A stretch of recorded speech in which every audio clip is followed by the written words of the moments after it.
थुनलाइ आफादनि जानानै गाहाम हामलायथिखौ हरबाय। दिनैहाय जोङो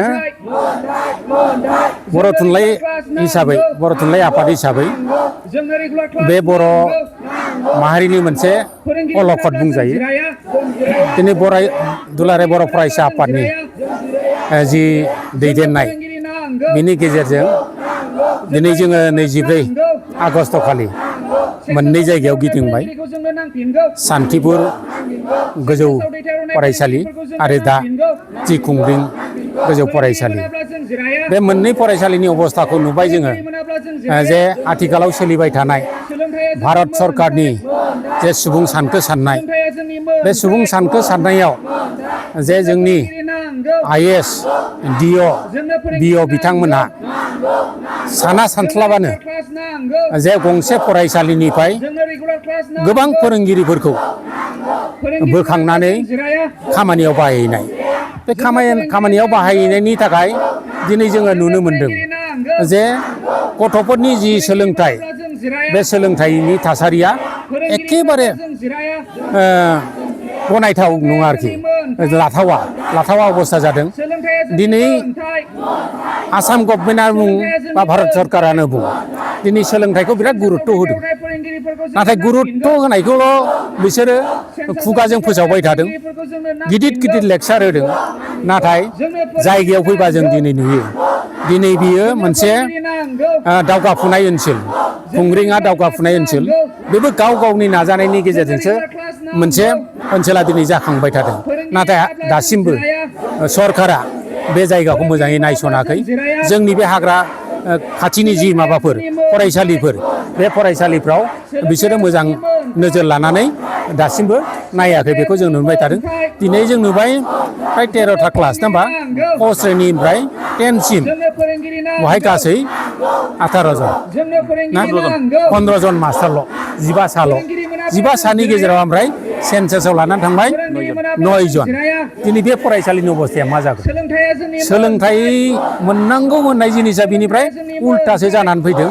दा ओंखायनो जों दिनैहाय चिरां जिल्लायाव थानाय गासिबो दल संगठना ज' जानानै दुलाराय बर' फरायसा आफादनि जि दैदेननाय, बेजों जोङो जयैनो जायगा दिनै हाबनानै मोनबाय जे गासिबो फरायसालिनि जि सोलोंथाइनि जि थासारि बे गाज्रि।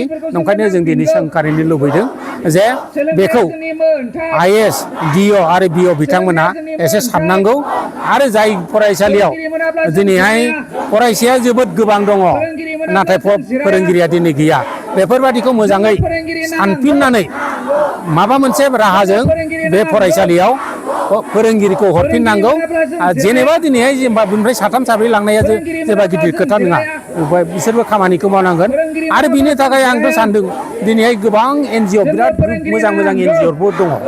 NGOफ्राव जोबोद लेखा गोरों मानसि दं, नङा होमबा? दिनै पस्ट ग्रेजुवेट मानसिफ्रानो NGOफोरखौ सालायो। दा बेफोरबादियाव गोबां गथ'फोर ओरैनो गोलैसोनानै दङ, बिथांमोनखौबो बाहायनो हायोमोन, सरकारा बाहायनो हायोमोन आरो साबसिनबो जागौमोन। दिनै टेक्न'लजिया, दिनैनि फोरोंगिरिफ्रा बे बोराय फोरोंगिरिया माबाखौनो मबाइलखौनो दांनो रोङा, नाथाय मबाइलजों गासिबो हरनांगौ।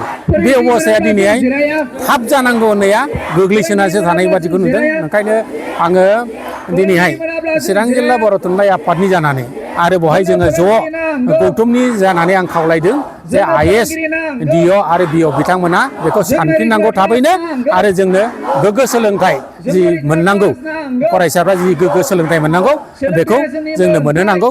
बेखिनिखौनो आङो बयखौबो दिनै खावलायनायनि गेजेरजों फंनैसो बाथ्राखौ फोसावबाय। गोजोन्थों।